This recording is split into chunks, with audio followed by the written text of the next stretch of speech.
guys, and welcome back to What's Lou Cooking. Today we're going to cook frijoles borrachos or frijoles rancheros, which are known as kind of like the Mexican chili. They're loaded, as you can tell, with all these ingredients, and I'm going to show you how to do it. Okay, so frijoles means beans. So what I did is, last night I soaked some northern white beans. Let me turn this off. I soaked some northern white beans in water so that they would become tender and so that the skin would be easier to cook. And then what I did is I put them in the crock pot with some water, and I did about a bag and a half. I'll show you the bag. I'll tell you in the description of the ingredients how much it was, but I did about a bag and a half. And what I did is I also put a little clove of garlic in there. What I'm going to do is I'm just going to go ahead and take it out because we don't require that anymore. And what we did here is I cut up some cilantro, some tomatoes, some hot dogs. And I know this looks really weird, but my husband, when I first gave it to him, he was like, "Did you put hot dogs in that?" And then when he ate it, it was delicious. So you need to try it. Some bacon, some onion, and some jalapenos, and a little bit of garlic, some salt and pepper. So what we're going to start doing is we're going to cook this. I'm going to turn this on, and we're going to render this bacon down. You can hear the sizzle. Alright. And we just want it to get nice and golden colored. We're going to render some fat. This recipe is so easy and it's so good for fall.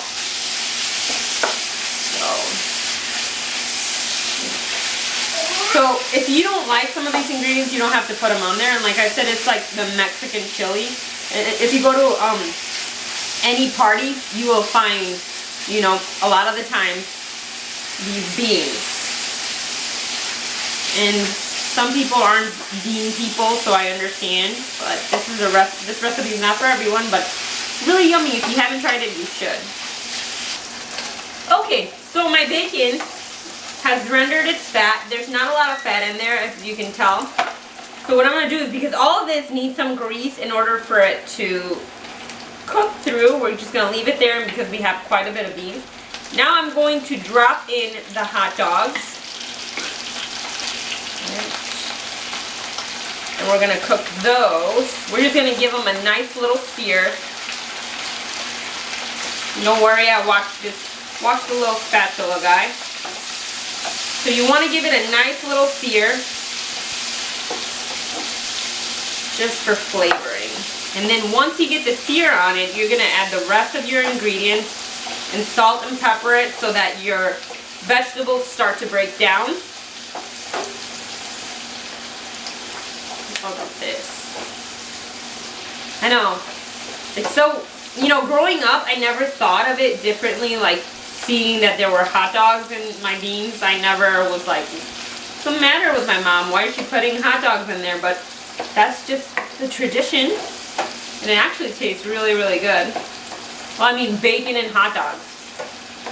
Who doesn't love them? I guess there are people that do not love bacon, right?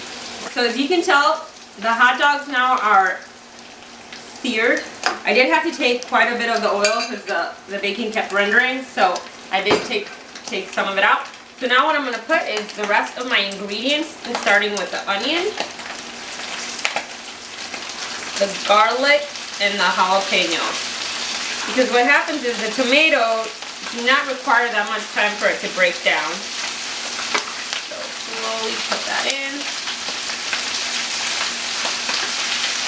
Alright. And you can hear it start to sizzle. This is such a good recipe. If you smell this, this is Mexican home for sure.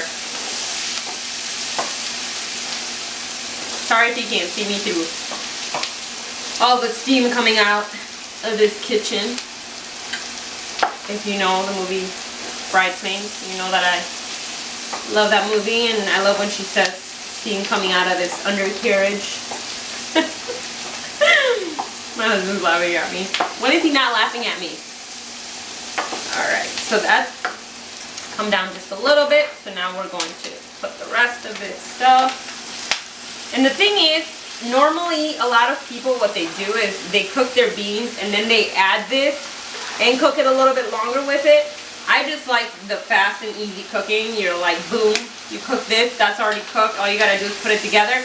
But you can cook it a little bit longer afterwards if you want, so that the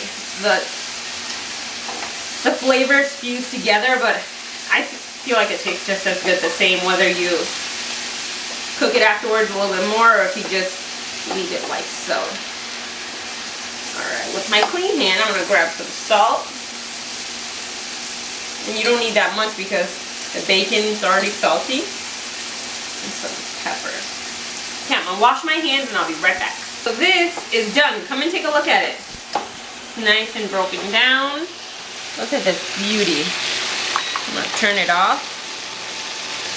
You still want some texture to some of this. Let's take it over here. So we're just going to pour it into our beans. It's going to be delicious. Alright.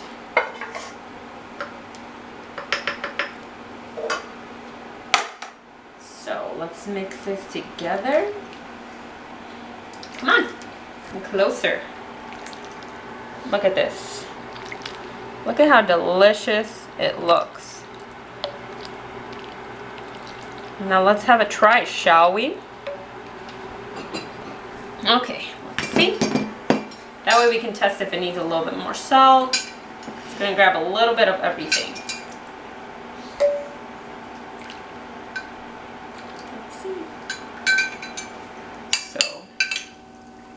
Let's see. So good. I'm telling you, it's a Mexican chili. It's so good. That's what my son says every time he thinks something's delicious. So good. And this is just perfect. So, head over to the blog, find the recipe, and cook this up. Let me know what you feel, or let me know what you think about the recipe. Talk to you soon. Bye.